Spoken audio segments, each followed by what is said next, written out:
and welcome back to my channel. It has been a while and I'm so excited to be making content again. This is actually the fourth take of this intro because I keep stumbling over my words, so we need to get back into it. But I'm hoping for some big things for the channel this year, growing the audience. Last season I hit 3,500 subscribers, so if you're new here, please do subscribe because I'm hoping to hit 5,000 by the end of the season. I've got some really fun content ideas coming up and hopefully some more collaborations with your favourite FPL YouTubers, so stay tuned for those. In this video, I will be showing you my first draft team selection, and I will emphasise it's my first one. I will definitely not be going with this team, but there are a few gems that I think I'll find it hard to let go of. It's a mixture of sensible ideas and then more fun ones that I've got a good feeling about. So we'll see how that goes, but let's get straight into it and see what I've come up with. Starting off with my keepers, so first up we have Areola. Not actually sure if he's going to be starting, but for 4 million it just fills a void. And then coming into Pickford, I think they've got great opening fixtures. My only thing that makes me think I might not go for Pickford is I have been eyeing up Tarkowski in defence, and he's on set pieces. I think he could actually take advantage of the opening fixtures and score really highly. I'm also eyeing up Raya and Flecken. Flecken is only 4.5 million, so it's very, very tempting. And depending on Raya's future with Brentford, I think I'll probably be going for a Brentford keeper, but I'm not sure who yet. So stay tuned for that one.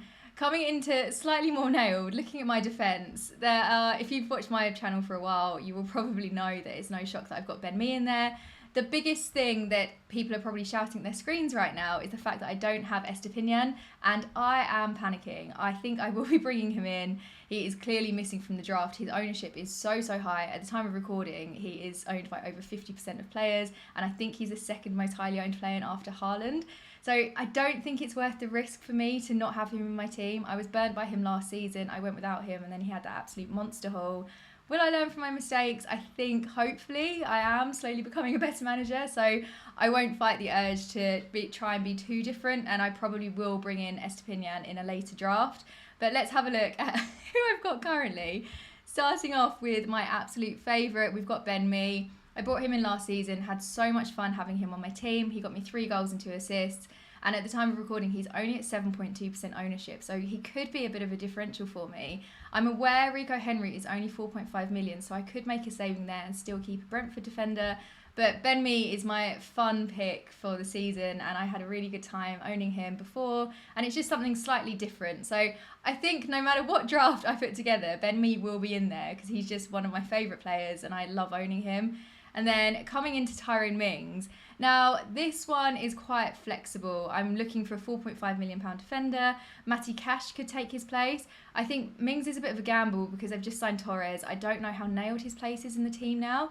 Last season, as an FPL asset, he did really well. I didn't have him on my team, and I don't know whether I've just got late FOMO for not having him, but there is the risk that this season he will be benched. So I don't know. Matty Cash is a decent alternative, but there are so many £4.5 million defenders to pick from. I'm not too stressed about this one, but Mings for now will stay there, but we'll have a look at what happens pre-season.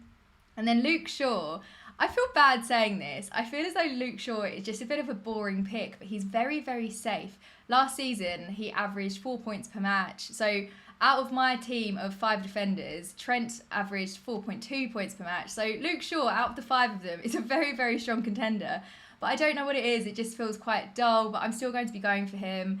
The opening fixtures are decent. We've got Wolves, we've got Spurs. We don't know what's going to be happening with Harry Kane, so Spurs may be fairly weak.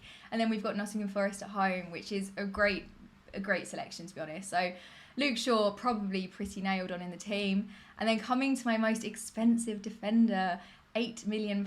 But last season he got 2 goals and 11 assists. He averaged 4.2 games per words. He averaged 4.2 points per I can't get this out.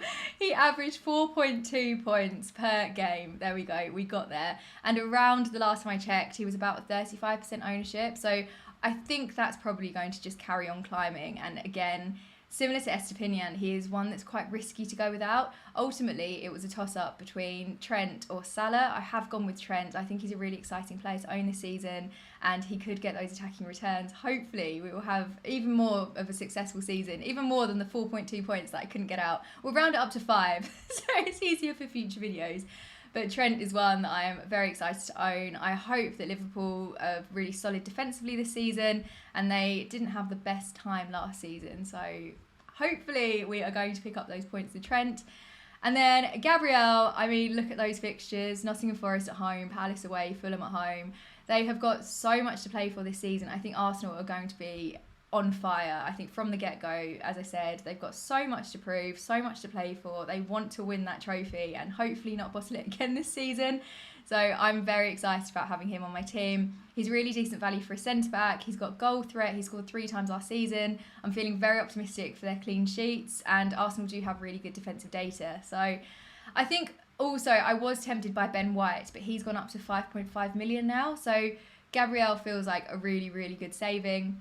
Coming into the midfield, this is quite similar to my Ben Mee situation, where I have players that I just have a soft spot for and want to bring in, which opens us up nicely to the £6 million Gibbs White. Now, he's currently playing in the under-21s England games, and he's doing really well. I think they've got the final today, but he got picked up 2 assists in the last game. So he's going for it, and he is working over the summer. The fixtures aren't great, so they open up with Arsenal away, but then they have Sheffield United at home, and then they go to Man United away. This kind of ties in quite nicely with Enciso, because they've got a really welcoming opening home fixture. Then Wolves away, when I could bring in Gibbs White in that midfield place. And then they go to West Ham at home, when I would be benching Gibbs White. So this could be quite a nice pairing. I'm a bit concerned about Forest's approach to the opening couple of fixtures. I think they're going to be playing very defensively, maybe not fully attacking. But we saw the attacking spirit they have during that relegation battle, and we've seen how good they are in home fixtures. And they do sometimes step up against teams. I remember last season, we were right at the start, it was a home fixture against Liverpool. Forest managed to win 1-0, which nobody saw coming. So the Arsenal Man United fixtures may be a chance to prove themselves, but I am hesitant about that away form. Gibbs White could be a really, really fun punt. So I think I may bring him in the team to try and avoid the template as much as possible. I have a good feeling about him, but we will see. And then Enciso, quite similar again, a really good feeling about him. He could play the number 10 role, but it's not confirmed. So this is going to take a lot of pre-season watching. It depends how the games go then. I am slightly nervous that De Zerbi is going to change the formation, and he didn't get a ton of minutes in last season. But for what he did play, he really proved himself. He was going in it. There were some issues, actually, where he couldn't finish. But I think overall, he's just a really, really good spirited player. He's really, really skilled. And I'm hoping he's a little bit more nailed this year, gets the minutes in, and then that will translate into goals, fingers crossed. Another thing that appeals to me about Enciso is the ownership is low. I've noticed a lot of people are going for Matoma, understandably. Matoma is a very technical player, he's very skilled. But again, there are a lot of times last season when Matoma wasn't finishing. So hopefully Enciso will get his chance this year, prove himself, and be an absolute gem. And then we've got Marcus Rashford, who is one that I will not be taking out of my team. He is so worth the money. He's 0.5 million more than Fernandes. I know that that is an option to go for Fernandes, but when I had him on my team last season, I wasn't massively impressed. And Rashford, for me, just always delivered. He's a really, really exciting player. He got 17 goals and 7 assists last season. He's a fun pick to have, and he's also a backup captaincy option if I, for some reason, go without Haaland.